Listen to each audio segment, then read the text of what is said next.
हाय। आज हम ऑर्गेनाइजिंग को आगे बढ़ाते हुए पढ़ते हैं इम्पोर्टेंस और सिग्निफिकेंस ऑफ ऑर्गेनाइजिंग।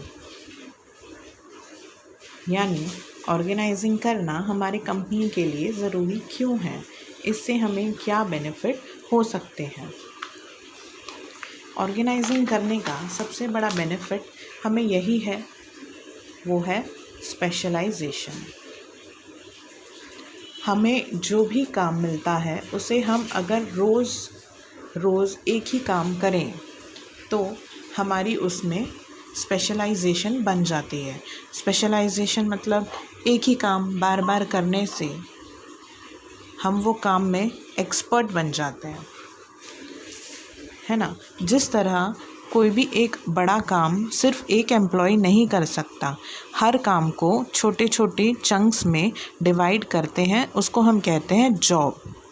अब जब एम्प्लॉय एक ही जॉब को कंटिन्यूसली करते रहेगा बार बार, तो उसमें वो एक्सपर्ट हो जाता है। पहली बार वो काम करने पर उसे ज़्यादा समय लग सकता है, लेकिन धीरे धीरे जब वो एक्सपर्ट हो जाता है तो उसे टाइम कम लगता है। ठीक है, वो वही काम जल्दी कर लेता है। इसको क्या बोल सकते हैं? Less time span. जहाँ एक यूनिट प्रोड्यूस होने में 2 घंटे लगते थे, 1 साल के बाद वो इतना एक्सपर्ट हो गया कि 1 यूनिट प्रोड्यूस कर लेता है वही एम्प्लॉय 15 मिनट में। तो इससे क्या हो गया? मेरा प्रोडक्शन इंक्रीज़ हो गया, जो टाइम लगता है वो डिक्रीज़ हो गया। In short it means maximum work is done in minimum time. ठीक है, maximum work in minimum time, ये होते हैं स्पेशलाइजेशन के बेनिफिट्स। अब ऑर्गेनाइज करने से हमने क्या देखा कि अथॉरिटी का पता चलता है कि कौन किसको आंसरेबल है। मेरा बॉस कौन है, मुझे पूछने वाला कौन है, हु इज़ माई मैनेजर, मुझे किससे परमिशन लेनी है और मुझे किसको आंसर देना है, who is going to question me, है ना। तो this is called clarity in relationship as in कौन सीनियर है कौन जूनियर है। हर किसी को पता रहना चाहिए कि मेरा सीनियर कौन है। हर सीनियर को पता रहना चाहिए कि मुझे अगर कुछ काम कराना है तो मेरे टीम में कौन कौन है। So that is clarity in relationship. जब हमने हर काम को जॉब बनाकर इंडिविजुअल्स में डिस्ट्रीब्यूट कर दिया, हर एम्प्लॉय को पता है कि मेरा काम क्या है, मेरा जॉब क्या है ना। तो उसमें क्या होगा? द बेस्ट थिंग इज़ कि वही काम ऐसा नहीं होगा कि 2 जन करेंगे। ठीक है, अगर ऑर्गेनाइज नहीं किया हुआ है, अगर एक कंपनी में पता ही नहीं है कौन क्या काम कर रहा है, तो हमें पता ही नहीं चलेगा। हर कोई एक ही काम करता रहेगा और बोलेगा शायद मुझे पता ही नहीं था कि वो ये काम कर रहा है, वरना ये काम मैं नहीं करता। उसमें क्या हो गया?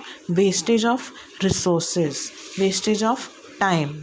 ठीक है, तो वो बचा सकते हैं हम किससे? By doing organising. ठीक है, so third benefit is optimum. Optimum means best utilisation of resources.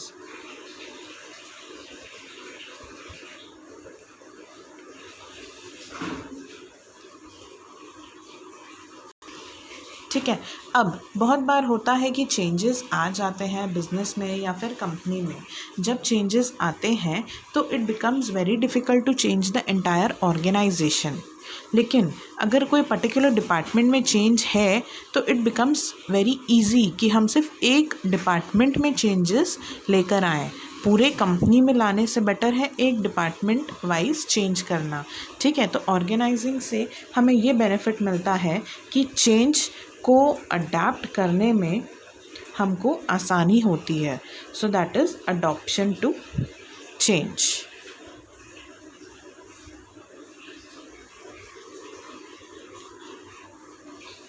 Effective administration.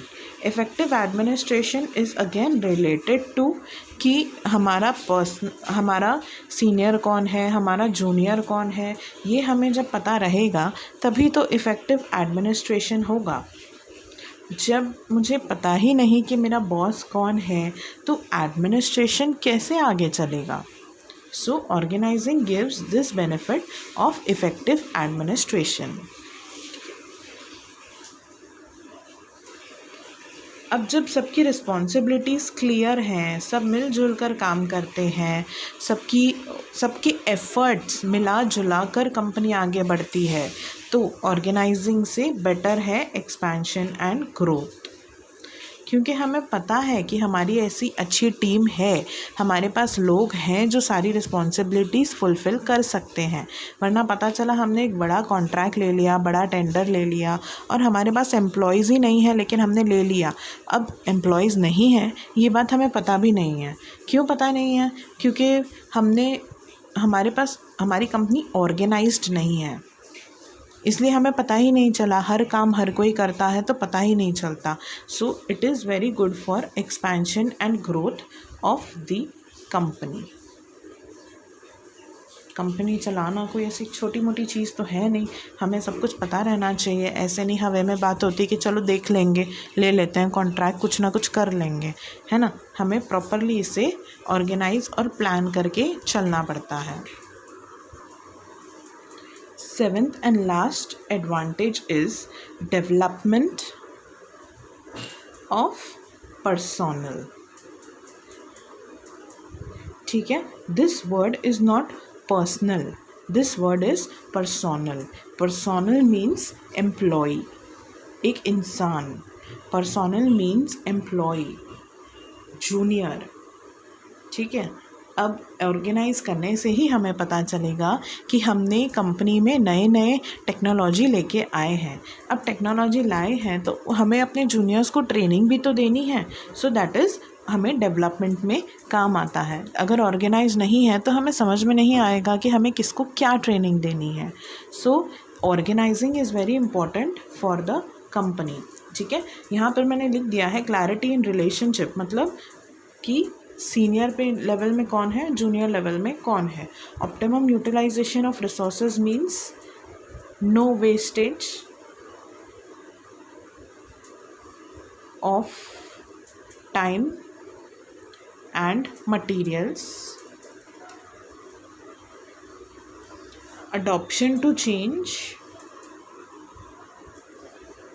is easy to change one department. Effective administration is, in short, better control, expansion and growth of the company, new possibilities.